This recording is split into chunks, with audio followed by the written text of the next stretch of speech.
ഏതായാലും പറഞ്ഞാലും പറഞ്ഞില്ലെങ്കിലും വിലയിരുത്തലാണെന്നുള്ളത് നിങ്ങൾ എഴുതുക അല്ലേ? ഞാൻ പറഞ്ഞോ ഇല്ല എന്നോട് നോക്കിയില്ലല്ലോ നിങ്ങൾ കൈകാര്യം ചെയ്യുന്നത്. ഞാൻ ഒരു കാര്യം ഉറപ്പിച്ച് പറയാം, തദ്ദേശ സ്വയംഭരണ സ്ഥാപനങ്ങളിലേക്കുള്ള ഇലക്ഷൻ്റെ പാറ്റേൺ പറയുകയാണ്, അസംബ്ലി തെരഞ്ഞെടുപ്പിൻ്റെ ഭാഗമായിട്ടുള്ള പാറ്റേൺ പറയുകയാണ്, പാർലമെൻറ്റ് തെരഞ്ഞെടുപ്പിൻ്റെ പാറ്റേണും പറയുകയാണ്. മൂന്നൊന്നല്ല. കേരളം നല്ല വകതിരിവോടുകൂടിയാണ് ഈ കാര്യങ്ങളെല്ലാം വേർതിരിച്ച് തന്നെ മനസ്സിലാക്കി ഇടപെട്ടുകൊണ്ടിരിക്കുന്നത്. അതുകൊണ്ട് ഇത് മാത്രം ഗവൺമെൻറ്റിൻ്റെ വിലയിരുത്തലാണോ എന്ന് കാണിക്കാം. ഇത് 3-ാം ടേമിലേക്കുള്ള യാത്രയാണ്. ഇനി പിന്നെ വിലയിരുത്തൽ 3-ാം ടേമിലേക്കുള്ള ഇടതുപക്ഷ ജനാധിപത്യ മുന്നണിയുടെ 3-ാം ടേമിലേക്കുള്ള കാൽവെപ്പാണ് ഈ തദ്ദേശ സ്വയംഭരണ സ്ഥാപനങ്ങളിലേക്കുള്ള ഇലക്ഷൻ.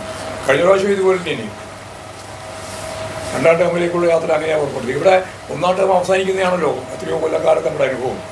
ചരിത്രം തിരുത്തി കുറിച്ചു കഴിഞ്ഞ പ്രാവശ്യം. അതിന് മുമ്പ് നടന്ന ഇലക്ഷനിൽ ഇവിടെ ഇപ്പോൾ ഉള്ള ഇത്രയും സ്വാധീനം നേടാൻ നമുക്ക് അന്ന് സാധിച്ചിട്ടുണ്ട്. അതിനേക്കാൾ മെച്ചപ്പെട്ട സ്വാധീനം നേടാൻ സാധിക്കും ഇപ്രാവശ്യം എന്നുള്ള കാര്യത്തിൽ ഞാൻ യാതൊരു സംശയമില്ല. അതിദാരിദ്ര്യം അവസാനിപ്പിച്ചത് മാത്രമല്ല, ദാരിദ്ര്യം അവസാനിപ്പിക്കാനുള്ള ഫലപ്രദമായ ഇടപെടലായിരുന്നു കഴിഞ്ഞ 29-ന്റെ മന്ത്രിസഭാ യോഗം.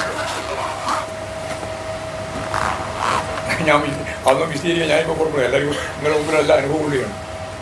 1600 രൂപ 2000 രൂപയാക്കി മാറ്റിയതും 35 വയസ്സ് മുതൽ 60 വയസ്സ് വരെയുള്ള സ്ത്രീകൾക്ക് 1000 രൂപ കൊടുക്കാൻ തീരുമാനിച്ചത് ഉൾപ്പെടെയുള്ള നിരവധിയല്ല, ഒരു 1.5 കോടിയോളം വരുന്ന ആൾക്കല്ലേ നേരിട്ട് ആനുകൂല്യം കിട്ടുന്നത്. അത് ഞാൻ ഈ പറഞ്ഞതാണ്. അവരുടെ ആനുകൂല്യം മാത്രമല്ല, അത് ദാരിദ്ര്യം കുറേയും കൂടി ലഘൂകരിക്കാനുള്ള പ്രക്രിയയാണ്.